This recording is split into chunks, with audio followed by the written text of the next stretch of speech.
Number 2 व तीसरा number, इसमें बात करेंगे, इसमें क्रिया स्वतः नहीं होती। अपघटनी सेल में इसमें क्रिया स्वतः नहीं होती है, इसमें क्रिया स्वतः नहीं होती है।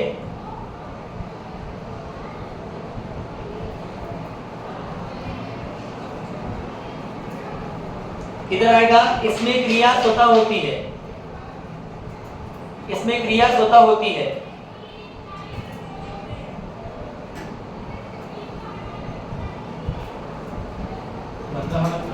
हाँ, स्वतः का मतलब वेरी गुड, पूछना चाहिए।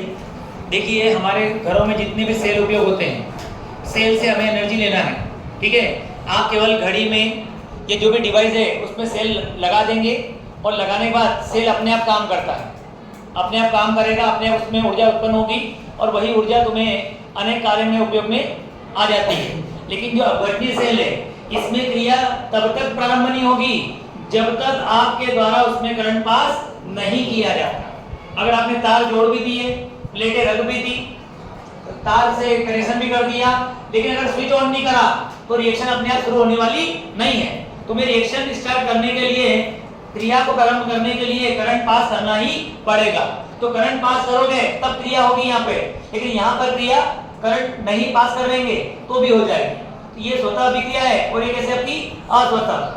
नंबर 3 नेक्स्ट, इसमें मुक्त ऊर्जा में वृद्धि होती है, इसमें मुक्त ऊर्जा में वृद्धि होती है,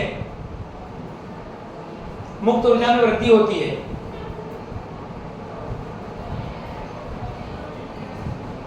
इधर लिखो, इसमें मुक्त ऊर्जा में कमी होती है।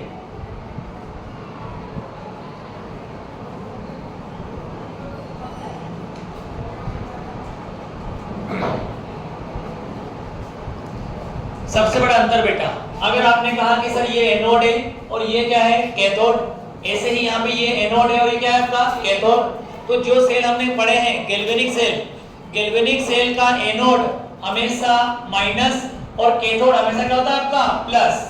एनोड होगा ऋणात्मक, कैथोड कैसा रहेगा आपका धनात्मक। और अपघटनी सेल में जो एनोड है वो धनात्मक होगा और कैथोड कैसा रहेगा बेटा आपका ऋणात्मक। ये अंतर है दोनों में। यहां लिखेंगे, इसमें एनोड धनात्मक तथा कैथोड ऋणात्मक होता है, इसमें एनोड धनात्मक तथा कैथोड ऋणात्मक होता है। अपघटनी सेल में, अपघटनी सेल में एनोड धनात्मक तथा कैथोड ऋणात्मक होता है।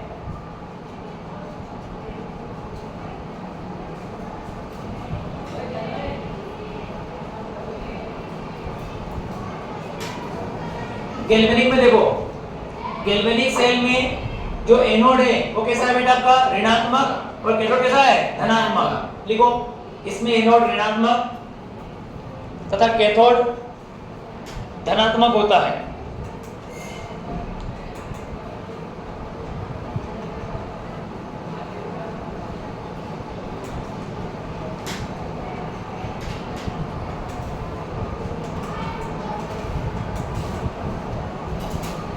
सबसे आखिरी पॉइंट और मेन डिफरेंस, मुख्य अंतर क्या है।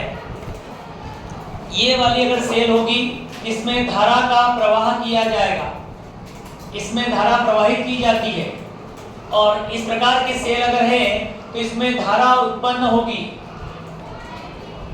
इसमें करंट पास करना पड़ेगा और यहाँ करंट क्या होगा अपने आप बनेगा। लिख दे इसमें, अपघटनी सेल में इसमें धारा प्रवाहित की जाती है, इसमें धारा प्रवाहित की जाती है, इसमें धारा प्रवाहित की जाती है।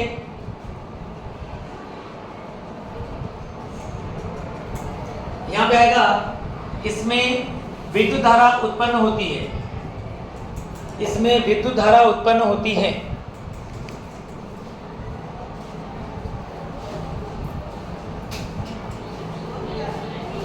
चलिए नया क्वेश्चन लिखो। शुष्क सेल का सचित्र वर्णन कीजिए, शुष्क सेल का सचित्र वर्णन कीजिए, शुष्क सेल का सचित्र वर्णन कीजिए।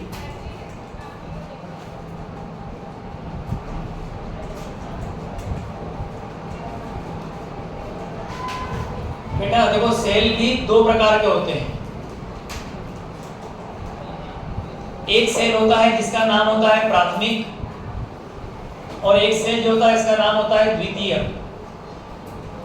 अब ये प्राथमिक सेल द्वितीय सेल का मीनिंग जरा बोर्ड पे से ध्यान देना। प्राथमिक सेल का मतलब होगा कि जैसे बाजार से आपने एक सेल खरीदा, महीने 2 महीने 4 महीने घड़ी में चला, जैसे घड़ी ने चलना बंद कर दिया आपने सेल को निकाला फेंक दिया। क्यों फेंक दिया आपने सेल को? ज्यादा पैसे आ गए, ये क्यों फेंका? सेल क्या हो चुका है? डिस्चार्ज। अब हम उसको दोबारा चार्ज नहीं कर सकते, इसलिए हमने फेंका और नया सेल खरीद लिया। तो ऐसे सेल जो एक बार उपयोग करने के बाद दोबारा चार्ज नहीं होते, उनका नाम होगा बेटा प्राथमिक सेल। लेकिन कुछ सेल ऐसे होते हैं जिनको अगर आप एक बार उपयोग कर लो, शाम को डिस्चार्ज हो गया मोबाइल आपका, ठीक है, हमारी गाड़ी बैटरी वाली, तो हम जाकर जो वापस लेकर उसको चार्ज कर लेते हैं। तो जो सेल चार्ज हो सकते हैं वो कहलाते हैं आपके द्वितीय, वो कहलाएंगे द्वितीय। इन्वर्टर की जो बैटरी है वो द्वितीय सेल का उदाहरण है। इन्वर्टर की जो बैटरी होती है वो किसका एग्जांपल है? हाँ, मोबाइल की जो बैटरी है वो भी द्वितीय सेल का एग्जांपल है आपका। लेकिन घड़ी में उपयोग होने वाले पेंसिल वाले सेल किसका एग्जांपल है? प्राथमिक। तो सेल दो प्रकार के होते हैं, प्राथमिक और द्वितीय। और हम जो पढ़ने जा रहे हैं शुष्क सेल, वह शुष्क सेल एक प्राथमिक प्रकार का सेल होता है। ये होता है प्राथमिक प्रकार का सेल। हेडिंग लिखो शुष्क सेल।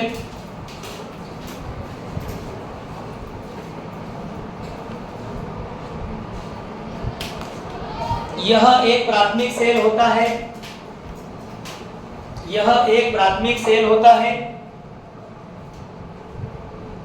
यह एक प्राथमिक सेल होता है जिसे एक बार उपयोग करने के बाद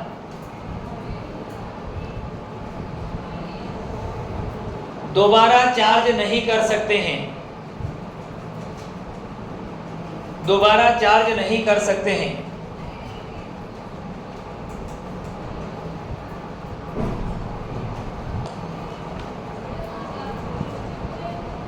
यह लेंक्लांसे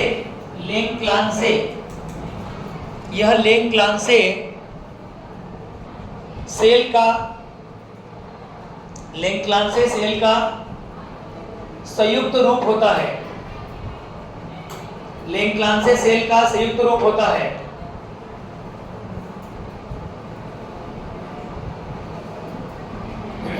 आगे लिखो सिद्धांत। दूसरी हेडिंग में आएगी सिद्धांत।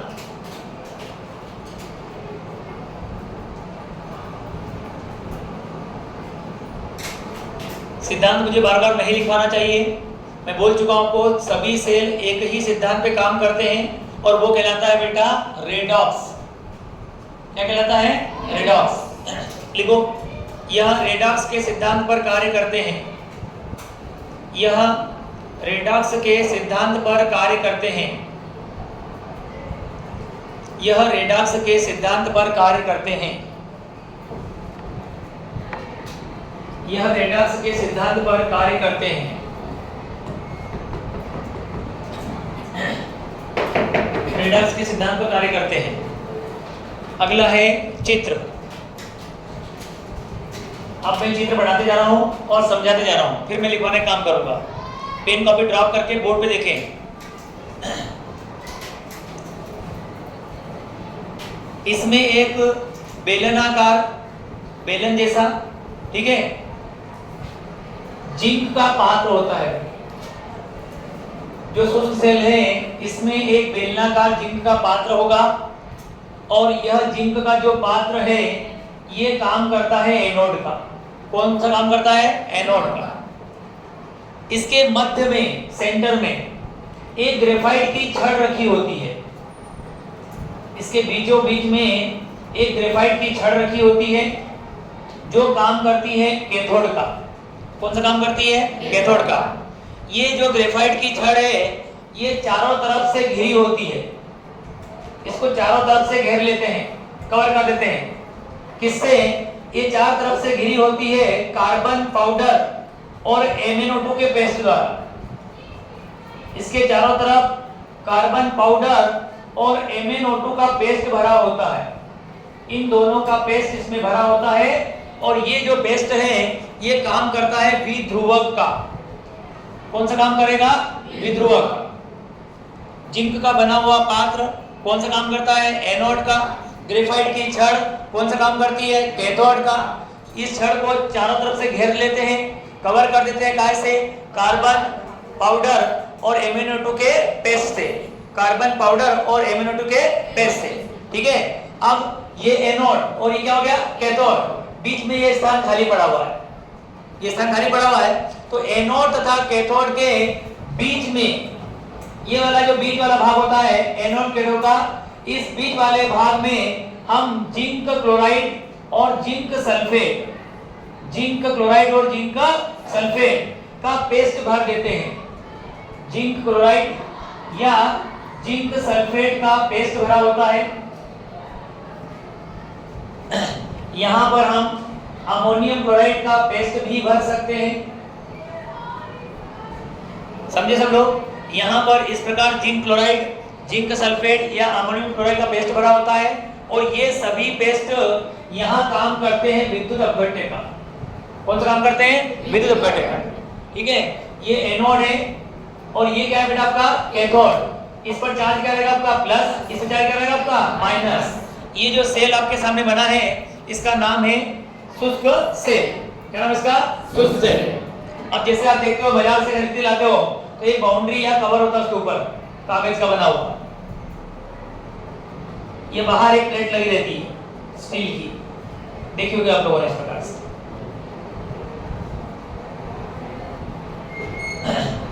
ये आपका शुष्क सेल है। एक सिंपल डायग्राम हम इसका ऐसा बना सकते हैं। अब जो चीज दिख रही है उसी को अपने को बिंदु के रूप में लिखना है। लिखो शुष्क सेल की संरचना। शुष्क सेल की संरचना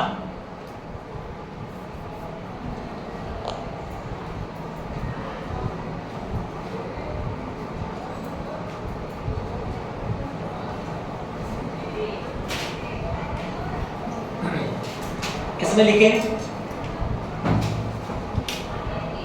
इसमें एक जिंक का पात्र होता है, इसमें एक जिंक का पात्र होता है, इसमें एक जिंक का पात्र होता है।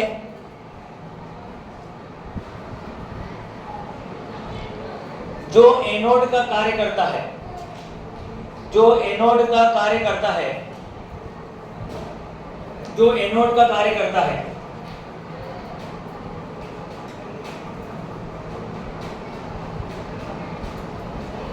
सेकेंड पॉइंट, इसके मध्य में, इसके मध्य में ग्रेफाइट की छड़ रखी होती है। ग्रेफाइट की छड़ रखी होती है जो कैथोड का कार्य करती है, जो कैथोड का कार्य करती है, जो कैथोड का कार्य करती है। तीसरा पॉइंट, ग्रेफाइट की छड़, ग्रेफाइट की छड़ चारों ओर से, ग्रेफाइट की छड़ चारों ओर से कार्बन पाउडर, कार्बन पाउडर तथा MnO2 के पेस्ट द्वारा, तथा MnO2 के पेस्ट द्वारा, MnO2 के पेस्ट द्वारा घिरी रहती है, पेस्ट द्वारा घिरी रहती है। जो जो विध्रुवक का कार्य करता है, विध्रुवक का कार्य करता है, जो विध्रुवक का कार्य करता है।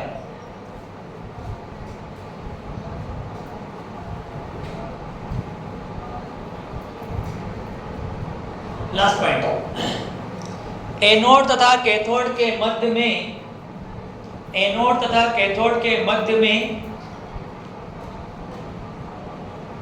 Ammonium chloride, ammonium chloride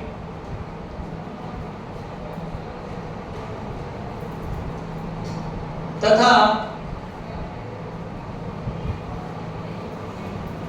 zinc chloride का पेस्ट भरा होता है, जिंक क्लोराइड का पेस्ट भरा होता है,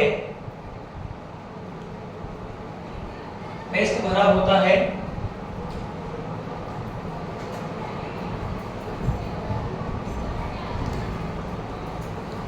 जो विद्युत अपघट्य का कार्य करता है, जो विद्युत अपघट्य का कार्य करता है, जो विद्युत अपघट्य का कार्य करता है।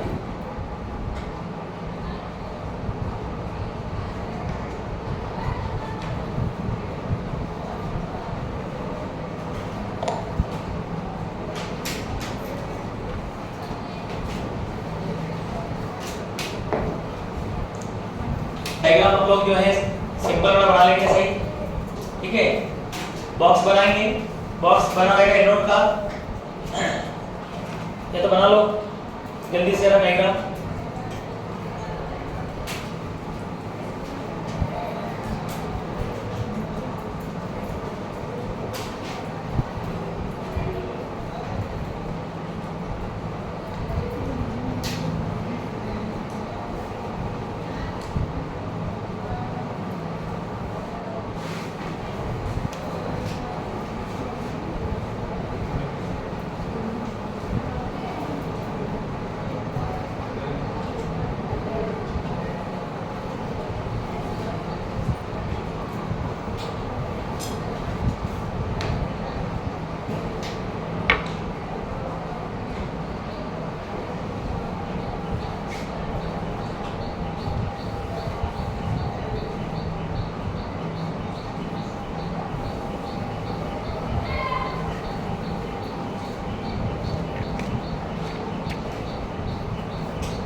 अगला पॉइंट हमारा आएगा कार्य विधि।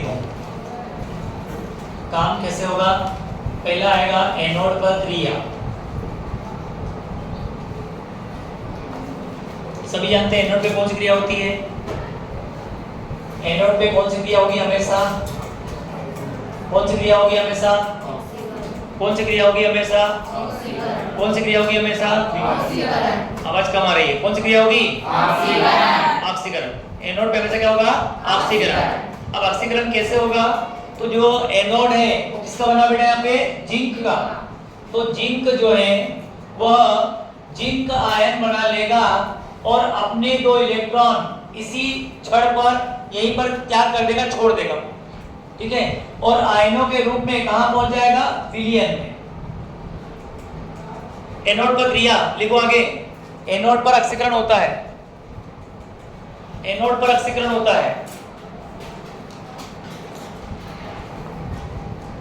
ए नोट पर क्रिया करके हेडिंग डालेंगे, उसके अंतर्गत लिखना पड़ेगा आपको ए नोट पर ऑक्सीकरण होता है।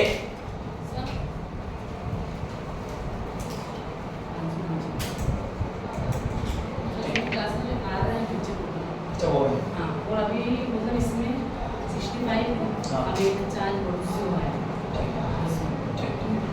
Thank you madam.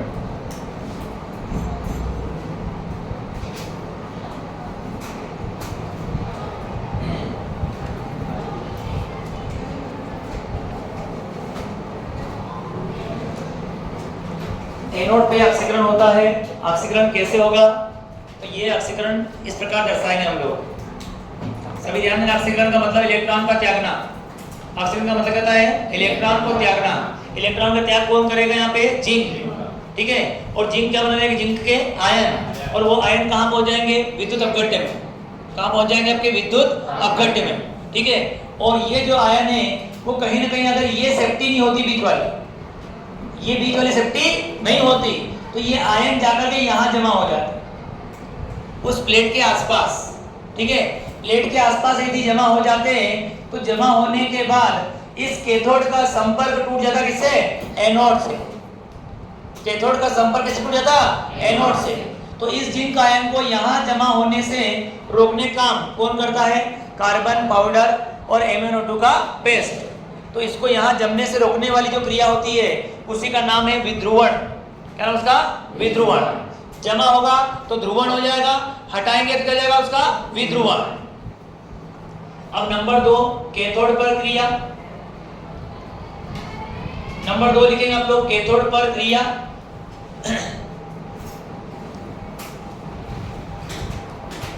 कैथोड पर क्रिया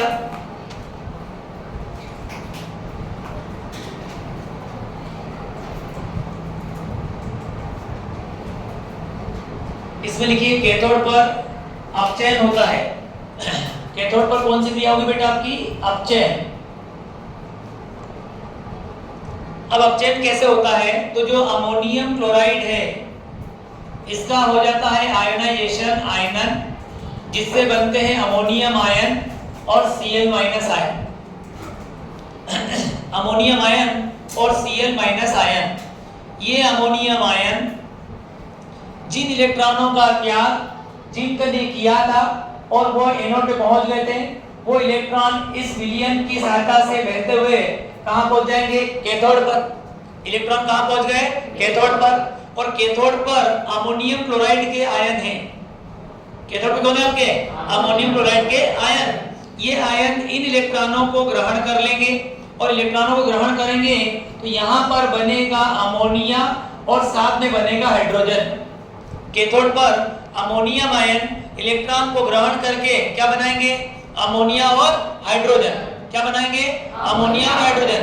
अब ये अमोनिया और हाइड्रोजन भी कैथोड के चारों तरफ जमा होने लग जाएंगे। अगर ये जमा हो गए तो ये पूरा कवर कर लेंगे इसको, और कवर कर लेंगे तो इससे क्या होगा? कैथोड का संपर्क टूट जाएगा। किससे? एनोड से। और कैथोड का संपर्क अगर एनोड से टूटेगा तो दोनों के बीच में कनेक्शन नहीं हो पाएगा, और कनेक्शन नहीं होगा तो धारा प्रवाहित नहीं होगी, सेल आपका खराब हो जाएगा। तो शराब जो आपका जो ये इलेक्ट्रोड है इसके पास से अमोनिया को, हाइड्रोजन को हमें हटाना है, तो हटाने का काम कौन करेगा? वो कार्बन और MnO2। कौन करेगा? कार्बन और MnO2। ये दोनों मिल करके इसको हटा देंगे। इसको हटाने वाली क्रिया कहलाती है विध्रुवण।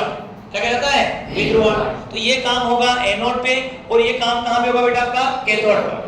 यहाँ पे हो रहा है इलेक्ट्रॉन का त्याग और यहाँ पे हो रहा है इलेक्ट्रॉन ग्रहण, इसलिए ये कहलाएगा ऑक्सीकरण और ये कहलाएगा अपचयन। उतारो इक्वेशन।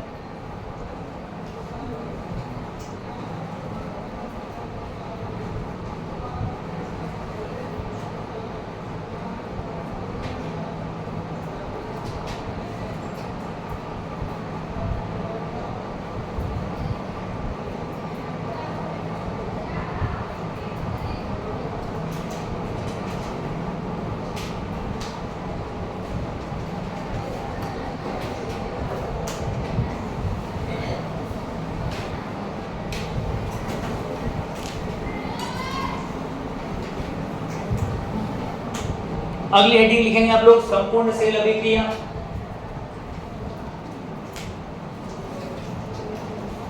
संपूर्ण सेल अभिक्रिया।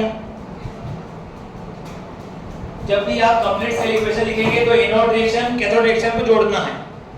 संपूर्ण सेल अभिक्रिया का मतलब एनोड की रिएक्शन को कैथोड रिएक्शन में करना अपने को जोड़ना है। तो यहाँ पर Zn बराबर था Zn2 प्लस, साथ में तो 2 इलेक्ट्रॉन।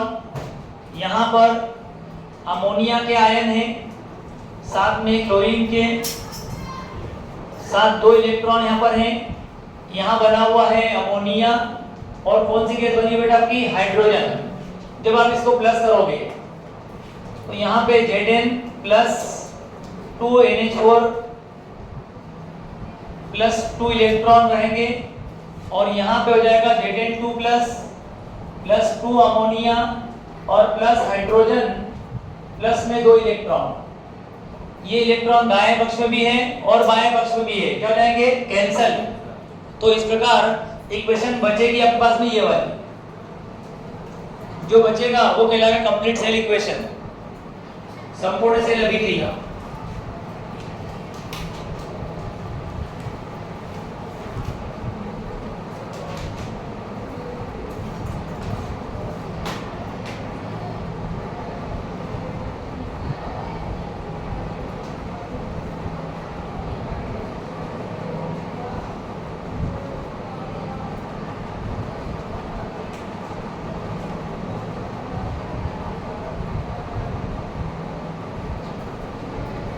जो बचेगा उसे कहेंगे संपूर्ण सेल अभिक्रिया।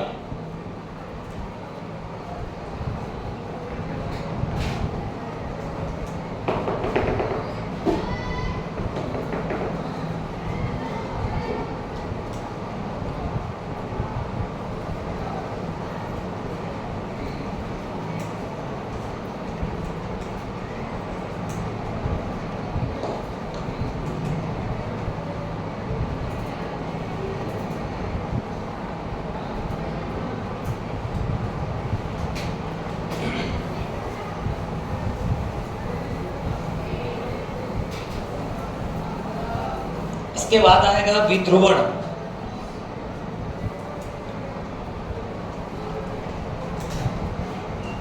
विध्रुवण काय होगा?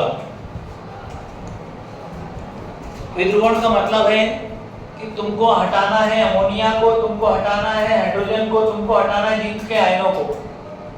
कैथोड के पास से इन तीनों को हटाना है।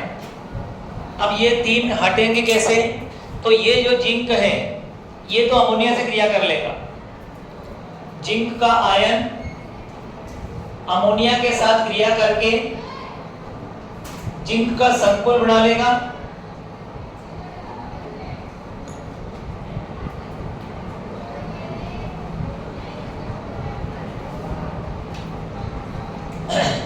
यह जो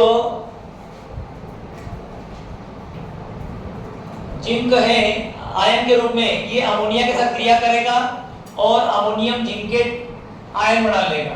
तो यहाँ से अमोनिया भी हट जाएगा और कौन जाएगा आपका? जिंक भी। और तरल पदार्थ के रूप में बहते हुए उस विलयन के अंदर या अपघट्य पदार्थ के अंदर चला जाएगा, यहाँ पर पहुंच जाएगा ये। इसी प्रकार अब बचा है हाइड्रोजन। तो जो हाइड्रोजन हमने उपयोग करा है उसमें है MnO2। हमने MnO2 का भी प्रयोग करा था। यहाँ पे 2 से गुणा कर देना आप लोग, तो H2 जो है वो O से क्रिया करके क्या बना ले? H2O। और MnO2 जो है वो बन जाएगा Mn2O3। जहाँ 2 ऑक्सीजन है हो जाएंगे 3, जहाँ 1 Mn है वो हो जाएंगे 2। आगे 2 से गुणा करना पड़ेगा। तो 3 चीजें हटाना है तुमको। कौन कौन चीजें हटाना है? अमोनिया को, हाइड्रोजन को और जिंक के आयन को। इनको हटाने वाली क्रिया का ही नाम क्या होता है? विध्रुवण। क्योंकि अगर ये जमा हो गए कैथोड के पास तो एनोड कैथोड का संपर्क क्या करेगा? टूट जाएगा, जिससे सेल काम करने वाला नहीं है। सेल लगातार काम करते रहे इसलिए हम इसे हटाते हैं। तो अमोनिया किसको हटाएगा? जिंक आयन को। अमोनिया और जिंक आयन क्या करेंगे? आपस में क्रिया। उतारो इसको।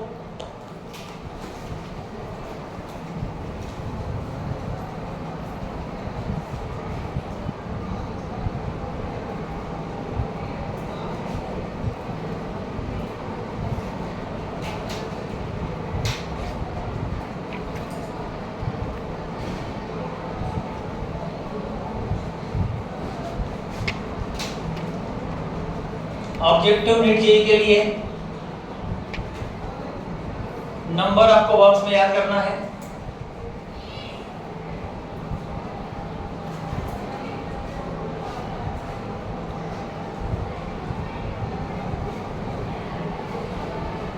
इस प्रकार के सेल का विभव होता है 1.25 वोल्ट से लेकर के 1.5 वोल्ट तक। शुष्क सेल का विभव कितना होता है तो 1.25 वोल्ट से 1.5 वोल्ट तक।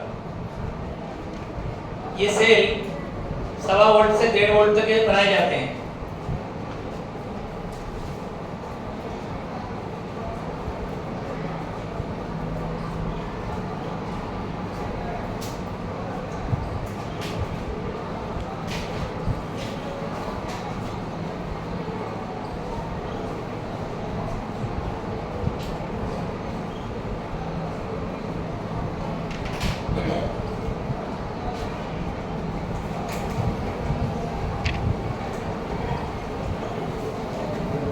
बेटा आपने कई बार, अभी आजकल नया जमाना चल रहा है, पहले जब सेल के बाहर का कवर कागज का होता था, बड़े सेल अगर अभी देखिए अपने क्लास में बैठने वाले बड़े बड़े जो सेल थे मोटे मोटे से, वो सेल कई बार इन नमी के दिनों में उनमें से पानी टपकता था अपने आप, उसमें से क्या हो जाता था आपका अपने आप पानी लीक हो जाता था।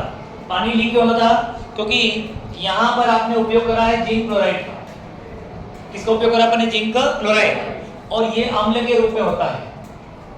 ये क्या होता है बेटा? अम्ल। इसके जिंक क्लोराइड के अम्लीय होने के कारण जो जिंक धातु का कवर उपयोग किया गया है आपने, वो जिंक धातु का बना हुआ पात्र जो है इस अम्ल के कारण संक्षारित हो जाता है।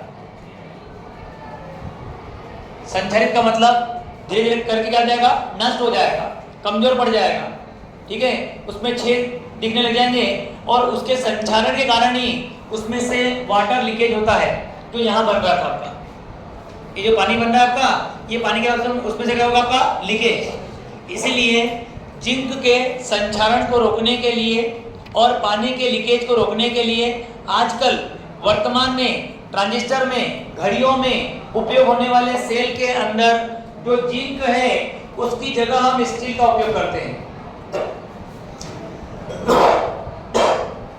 जो कवर होगा वो अब जिंक का नहीं होता, किसका होता है? स्टील का। और जहां जिंक क्लोराइड का उपयोग कर रहे थे, अब इसके उपयोग की बजाय उपयोग होता है बेटा KOH, पोटेशियम हाइड्रो ऑक्साइड का। तो ये दो बातें आपको याद रखनी है। आजकल शुष्क सेल में जिंक क्लोराइड की जगह किस विद्युत अपघट्य का उपयोग होता है? तो आंसर आएगा KOH। और जिंक की जगह किसका उपयोग करते हैं? स्टील का, जिससे संक्षारण न हो। क्या नहीं? उससे संक्षारण। और इस प्रकार के सेल का उपयोग वर्तमान में कहां-कहां होता है? तो ट्रांजिस्टर और आपकी घड़ी में उपयोग होने वाला सेल।